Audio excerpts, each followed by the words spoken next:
Okay so hey guys welcome to स्टडीजित। आज हूँ आम ओडिया जो मक टेस्ट अच्छी ओडिया मक टेस्ट करिया 20टा क्वेश्चन बहुत जल्दी जल्दी सारिबा। तो फर्स्ट क्वेश्चन हूँ विशेष्य पद अंकुर रु डैश धातु अंकुरिवा गठित।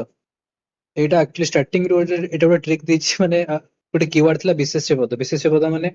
ऑब्वियस कथा एटा नाम धातु क्रिया हवा कथा। मु देछि प्रयोजन माने जे अंकुरिवाटा मते लागिला कि गोटे अंकुरा गोटे माने प्रयोजन हिसाब रे हेछि तबे मु ताको गोटे मु मार देली प्रयोजन एक्चुअली एटा भूल आंसर होछि नाम धातु क्रिया। सेमती निजंत धातु कौन जो धातु अन्य को कौन से कार्य करने को प्रवर्ताइबा बा कराइबा अर्थ प्रकाश करे ताकू आमे निजंत धातु बोली कहबा। माने यह मूल धातु गठित होता है जेमती कि हमर जेमती खुआ हैला खुआरु जेमती खुआइबा गठित सेमती सनंद धातुटा कौन सनंद धातु जे जो धातु कौन से कार्य करने को इच्छा प्रकाश करे जेमती कि देखिबार इच्छा को कौन कहते दिदृक्षा सेटा होची गोटे सनंद धातु।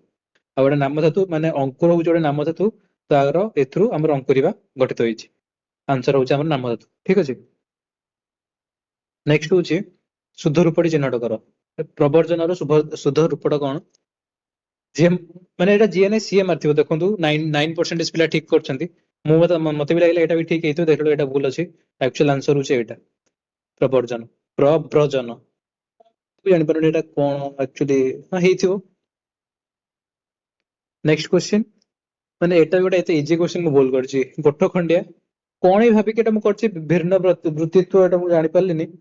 गोष्ठी रो अलग एक्चुअली मु माने ठीक करिया कथा एटा मु भूल करछि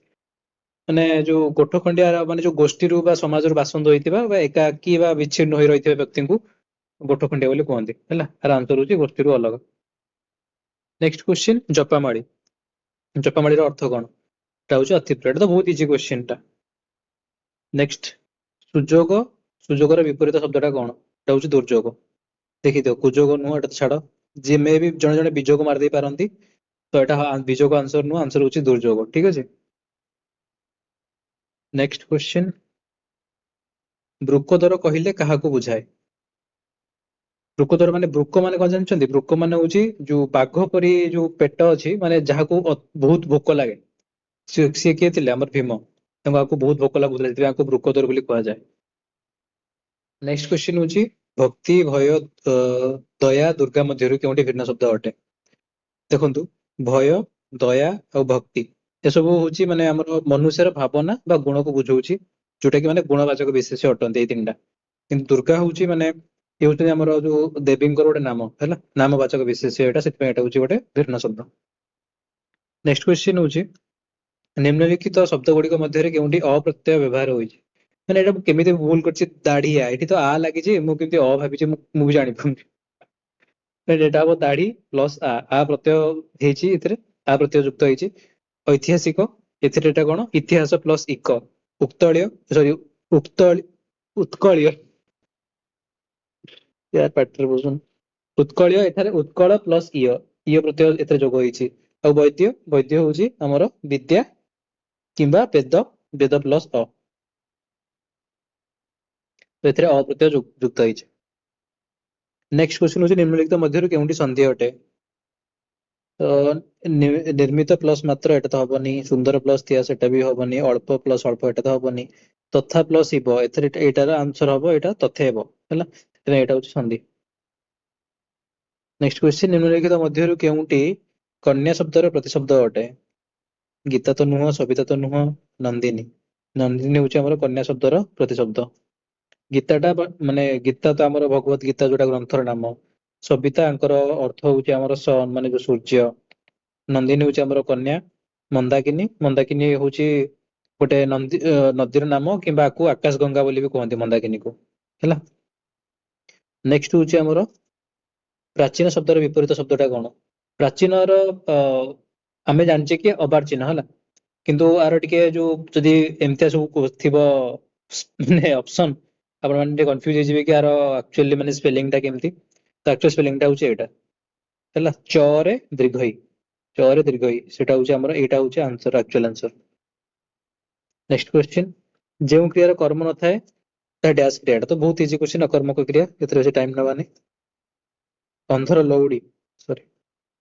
अंधर लौड़ी रो सठिक अर्थटा कोन एटा तो हम बहुत इजी क्वेश्चन असहायर सहाय को अंधर लौड़ी बोली कहंदी। नेक्स्ट क्वेश्चन केउंटी हेतुबोधक अवय परंतु मात्र सुतरां अव्यापी आंसर होची हमर सुतरां जेमति कि गोटे कौन एग्जांपल जेमति कि काली मते जर होइतिला सेतिपई मु स्कूल जाउ नथिली किबा सुतरां मु स्कूल जाई पारली नाही हैला एटा होची आंसर निम्नलिखित मध्यरु केउटी एक जुक्त स्वर इ क्ष रु ओ ईर इटा दोटा हटा होची हमर ह्रस्व मौलिकर जो स्वर वर्णटा क्षटा होची हमर जुक्त व्यंजन जेमति एटा केमति दियारी हमर क हळंत प्लस स एटा मिसी के हमर क्ष हेची रुटा होची हमर मौलिक स्वर वर्णटा ओ होची गोटे जुक्त स्वर वर्ण अ प्लस ओ रु एटा गठित होइछि हैला नेक्स्ट क्वेश्चन जे कोनोसी प्रकार वाक्यर समन्वित रूप को डैश वाक्य कहा जाए एटा होची हमर मिश्र वाक्य हैला आउ यौगिक वाक्य कोन जेमति कि हमर दीटा गोटे गोटे संयोजक अव्यय मिसी कि थिबो दीटा सरल वाक्य को मिसी जाइथिबो सेटा को यौगिक वाक्य कहा जाए हैला आउ आउ जटिल वाक्य कोन दुई बा ततोधिक परस्पर सापेक्षिक बा खंड वाक्यर मिलन को हमें जटिल वाक्य बोली कहू नेक्स्ट क्वेश्चन